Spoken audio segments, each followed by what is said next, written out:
이번 시간에는 회로망 이론에 대해서 설명을 드리겠습니다. 회로망 이론과 이제 삼상회로로 넘어갈 텐데, 우선 회로망 이론이라고 하는 것은 회로 해석을 하는 방법 중에서 복잡한 회로를 해석하는 방법입니다.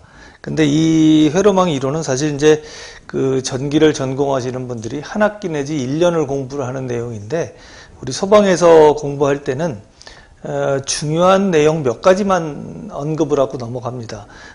그 소방에서 나오는 기사 시험 문제나 또는 이렇게 어떤 관공서에서 출제할 때 몇 가지 내용에 대해서 국한해서 이제 이 회로망 이론을 다루기 때문에 우리는 여기에서 4가지 정리만 다루고 회로망 이론을 정리를 합니다.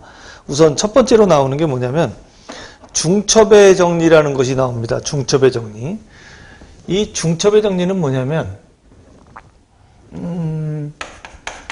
회로 내에 여러 개의 전원이 있을 수가 있어요. 우리가 보통 생각을 할 때는 회로 내에 그냥 이렇게 전화번 한 개가 있으면 여기 부하가 하나 이렇게 있다. 그러면 이 전원에서 부하에 전류를 흘려서 이 부하에 불이 켜지든 열이 나든 이렇게 하는 건데, 이게 이제 여러 개의 부하가 연결되고 여기에 또 다른 전원이 또 연결될 수도 있고, 전화번뿐만이 아니라 또 전류원이라고 하는 것도 연결될 수 있고, 그렇게 여러 개의 전원이 한 회로에 동시에 존재를 하는 경우가 있어요.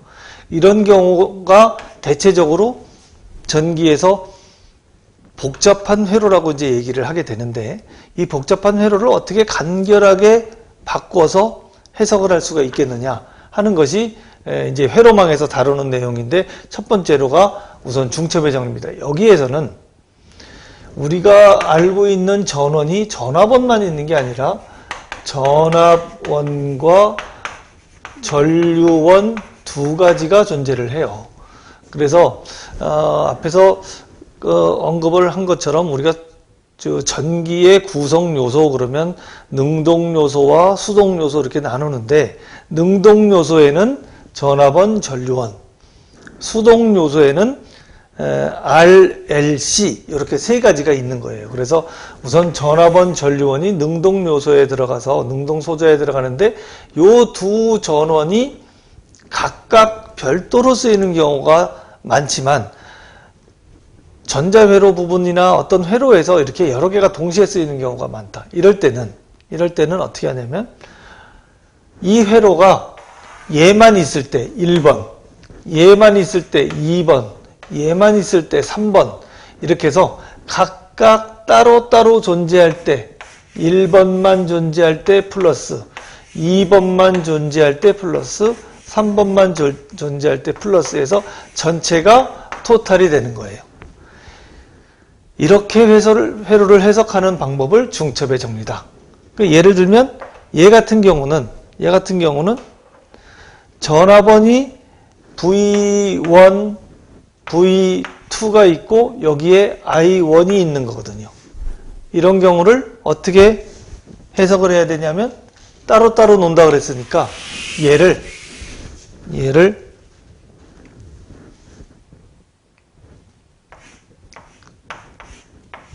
여기 저항이 하나 있고 여기 저항이 하나 있고, 얘네들은 없애버리는데 이렇게 만들어진 거죠. 여기 V1만 있어요. 여기가 R1, R2, R3라고 하고, R1, R2, R3라고 하고, 이렇게 놓으면은 여기에서 중요한 게 뭐냐면, 얘는 전류원이라고 했고 얘는 전압원이라고 했어요. 전압원은 요 선을 이어주는 거고요. 전류원은 이 선을 끊어주는 거예요. 끊어졌어요. 전류가 이쪽으로 안 가지요.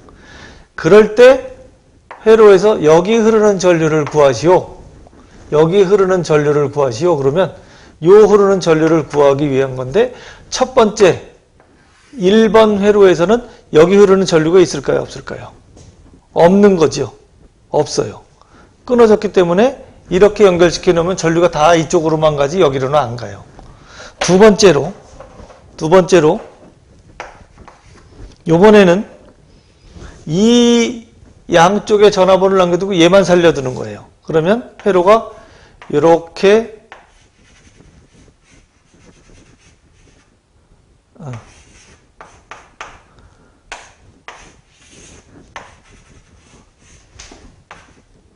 요렇게 됐죠.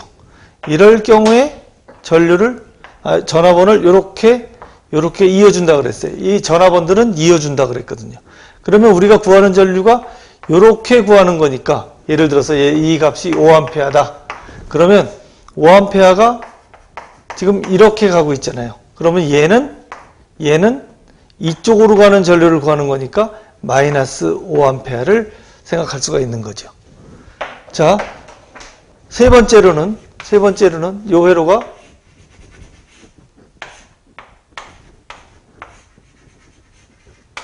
요번에는 요쪽만 살아있어요.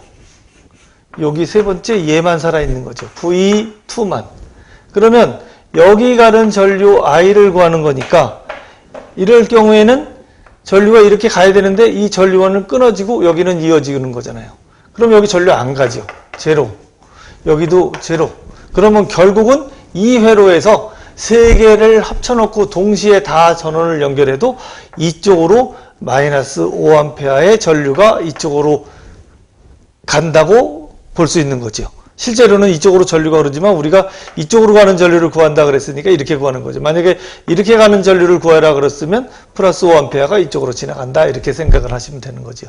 그래서 이런 방법이 중첩의 정리고, 이 서방에서 회로 이론에 관해서, 회로망 이론에 관해서 제일 첫 번째로 나오는 게 이 중첩의 원리다. 다시 말하면 중첩의 원리는 여러 개의 전화번 또는 전류원이 포함되어 있는 회로에서, 여러분들 교재에 있는 것처럼 임의의 지로에 흐르는 전류는 이 회로의 전화번 또는 전류원을 각각 개별적으로 연결해서 구한 전류를 모두 합한 것과 같다 하는 게 중첩의 정리입니다. 두 번째, 태분안의 정리. 태분안의 정리는, 자, 얘는 어떤 회로가 이렇게 있으면 개념만 알고 넘어가시면 될 것 같아요. 개념만 알고 설명을 드릴게요. 이 안에가 뭐 복잡하게 많은 회로들이 연결되어 있어요. 뭐 전원도 있고 뭐 굉장히 복잡하게 막 이 안에가 있는데, 여기에다가 내가 외부에서 선 두 개를 딱 끌어가지고 여기다가 저항을 하나 이렇게 달겠다. 그러면 요 저항에 흐르는 전류는 얼마나 될까? 여기에 전압이 몇 볼트나 걸릴까? 요거를 생각을 하는 거예요. 원래 회로는 요거밖에 없는데 여기다가 선 하나를 이렇게 꺼내서 여기다가 외부에다가 부하를 하나 달았을 경우에 여기에 전압 전류가 얼마나 흐르고 걸릴까 하는 거를 생각해 보는 것이 태분안의 정리예요. 그런데 이 안에가 막 복잡한 회로가 있는데 이거를 이렇게 볼 때는, 얘가 볼 때는 단순하게 이 안을 이렇게 복잡하게 보는 게 아니라 전화번 한 개와 임피던스 한 개가 이렇게 연결되어 있는 걸로 본다는 거죠. 그래서 여기다가 R을 달아요. 그럼 여기가 R이고 여기가 V면 E라고 할까요? E면 여기에 흐르는 전류는 R 더하기 R분의 2가 되는 거잖아요. R이 직렬이니까 R 더하기 R, E는 전압이니까 R분의 V 해서 이 전류가 흐르는 거예요. 그럴 때 이 전체를 다 계산을 해서 저항 하나로 딱 계산하는 거예요. 임피던스 하나로. 이 안에 전원이 여러 개가 있더라도 이것도 하나로 계산해서 딱 보는 겁니다. 그러니까 여기가 아무리 복잡해도 선을 딱 끄집어내면 여기서 이 선에서 이쪽으로 바라볼 때는 전체가 임피던스 한 개와 전압원 한 개로 볼 수 있다. 이렇게 보고 회로를 해석하자 하는 것이 태분안의 정리예요.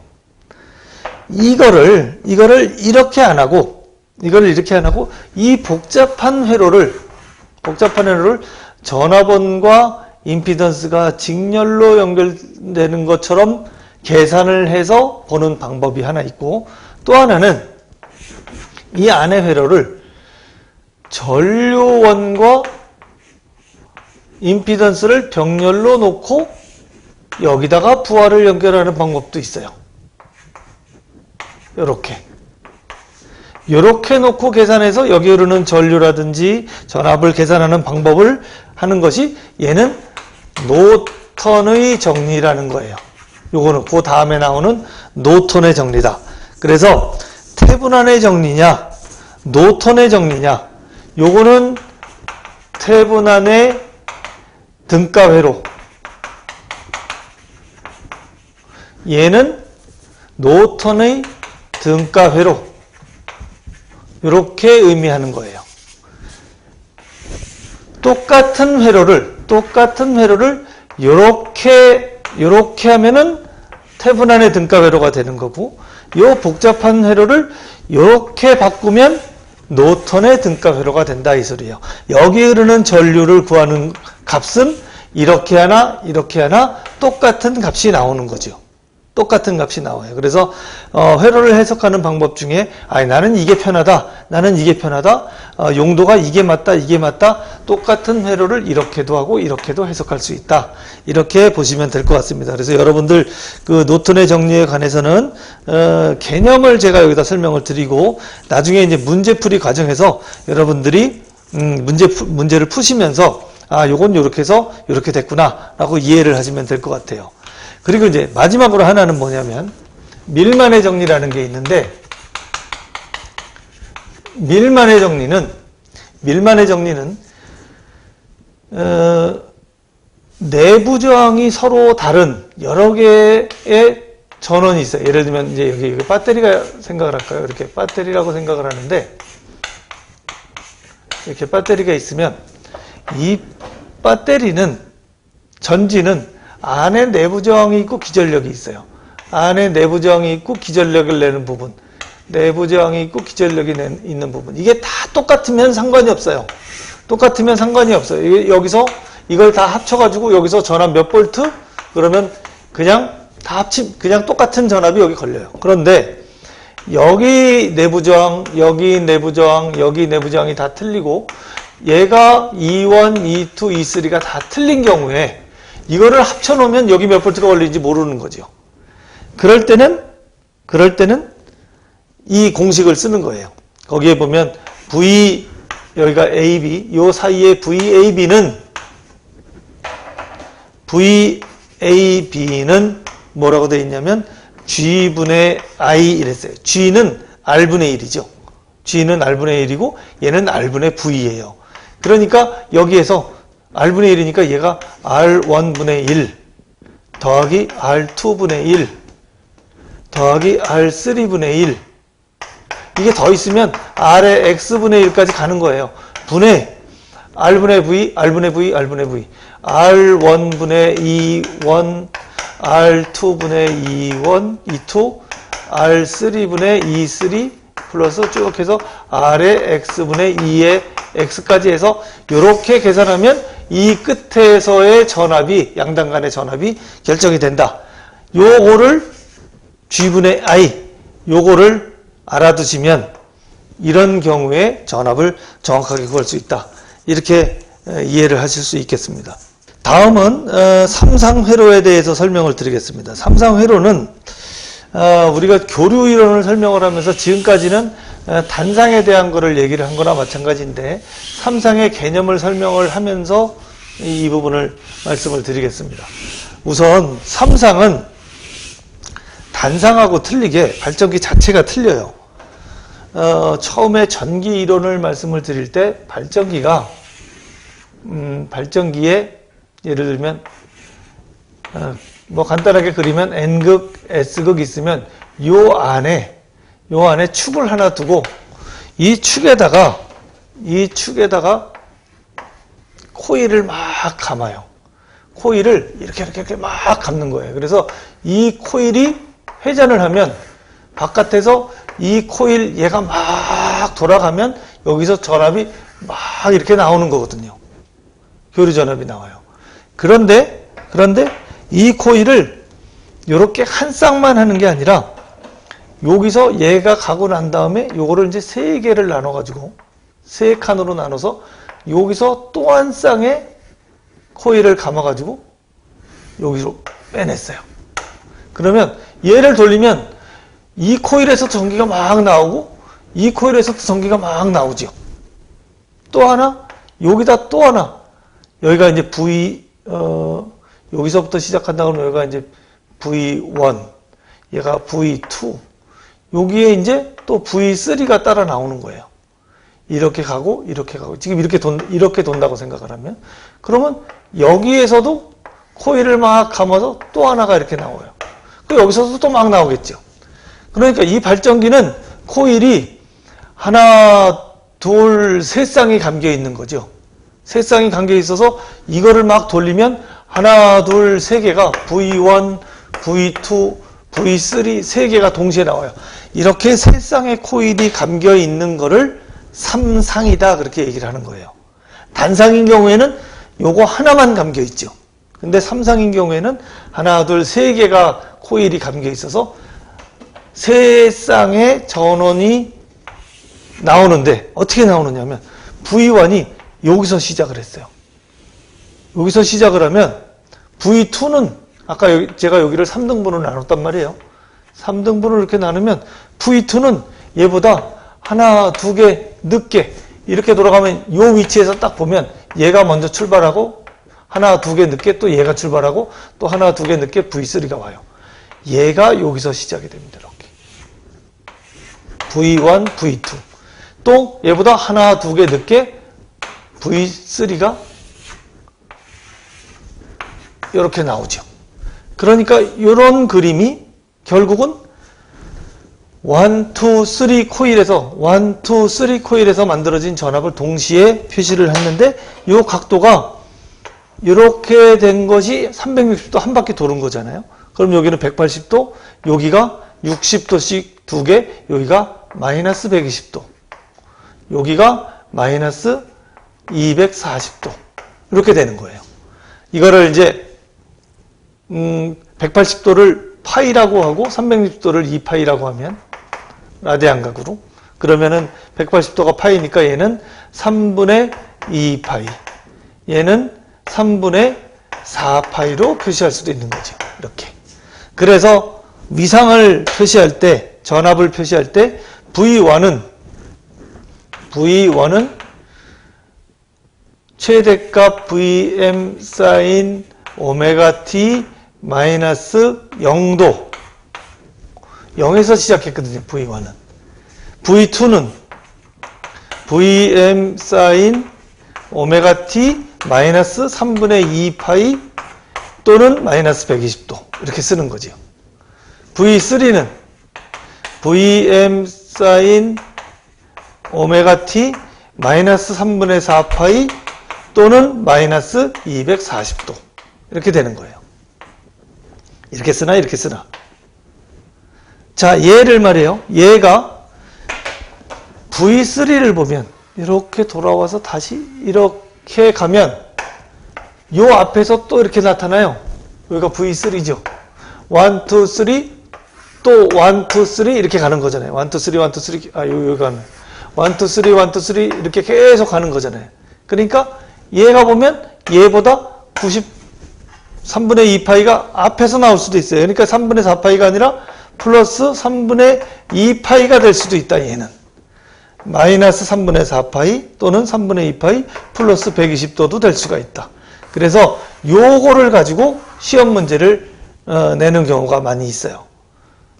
그래서 요 표시를 잘 봐두시고 여기에 극좌표 표시법, 복소 표시법 해서 표시를 하는 것이 뭐냐면 요거의 시료값 표시법이 시료값의 각도 0도면 표시하는 거, 요 위상만 표시하는 거.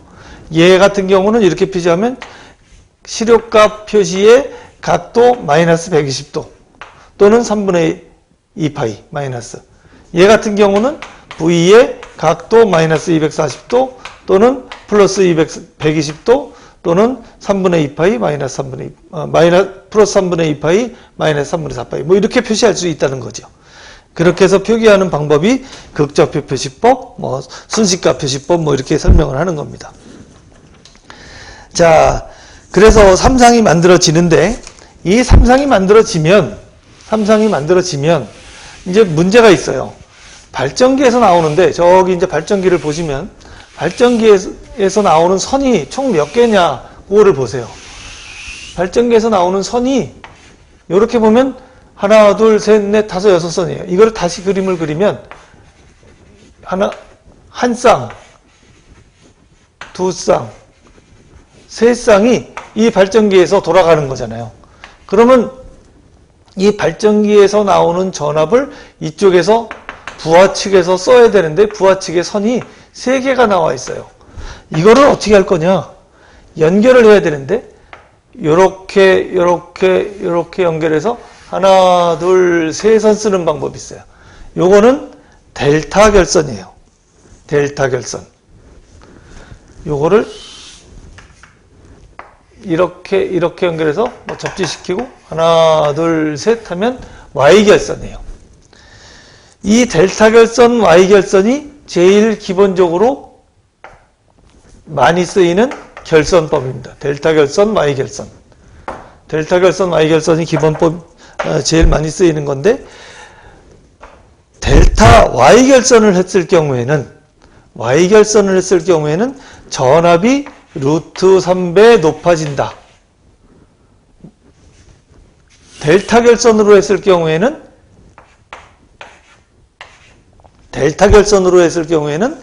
전압은 똑같은데 전류가 루트 3배 높아진다 하는 것이 여러분들 교재에 있는 1번, 2번에 대한 내용입니다. 그거를 확인해서 좀 잘 암기를 해두시면 좋을 것 같고, 또 하나는 델타 Y, Y 델타 상호 변환이라는 게 있어요. 저항을 이렇게 연결시켜 놨는데, 이거는 이제 발전기하고 상관없이 저항을 연결시켜 놨는데, 이 저항값들이 서로 연결되어 있어요. 그래서 이 각각의 저항값은 정확히 모르는데, 여기 저항값 Z1, Z2, Z3 이렇게 있는데, 이거를 Y결선으로 바꾸면 이 각각의 전압이 임피던스가 얼마냐 하는 거를 구하는 공식이 기역에 있는 거고, 거꾸로 여기 있는 임피던스 값을 아는데 이거를 모르겠다 하는 거를 구할 때 공식이 두 번째 니은번에 있는 공식입니다. 공식이 거의 일관성이 있어요.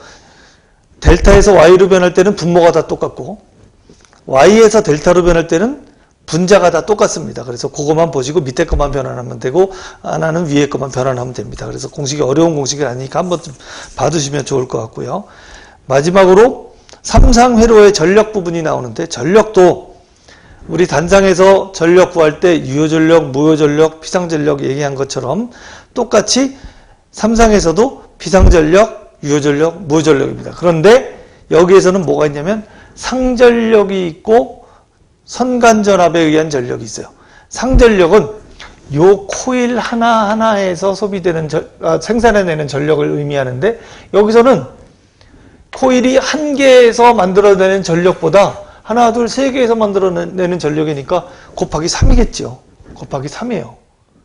그러니까 3배의 전력이 흘러서 3의 VPIP, 3의 VPIP 코사인 세타, VPIP 사인 세타 이런 식으로 만들어지고, 선간전력 전압, 선간전압에 대해서는 루트 3배의 VLIL, 루트 3배의 VLIL이라는 것을 기억을 해두시면 돼요. 이게 상전압에 의한 전력이냐, 상전압, 상전류에 의한 전력이냐, 아니면 선간전압, 선전류에 의한 전력이냐에 따라서 3배냐, 루트 3배냐를 기억을 해두시고 보시면 될 것 같습니다. 그 다음에 결선 중에 V결선이라고 하는 게 있는데, V결선은 고장 시에 활용을 하는 거예요. 삼상변압기를 쓸 때 2개, 3개를 쓰는 게 원칙인데 하나가 고장나서 2개를 쓸 경우에 그때는 2개를 가지고 삼상을 변환해야 되는, 긴급할 때 고장시 뭐 이럴 때 쓰는 주로 많이 쓰이는데, 그럴 때는 V결선이라고 하는 걸 쓰는데, 그때는 출력비가 57.7%라는 거, 그 다음에 변압기 이용률은 86.6%라는 거, 그것만 기억해 두시면 될 것 같습니다. 그래서 이번 시간에 그 회로망의 중첩의 정리, 태분할의 정리, 그 다음에 밀말의 정리, 그 다음에 삼상회로 결선하는 거 이런 것들을 알아봤는데 이 부분도 교류 이론에서 중요한 부분에 들어가니까 여러분들 공부를 열심히 하셔서 문제에 잘 대처할 수 있으면 좋겠습니다. 오늘 강의는 여기까지 마치겠습니다.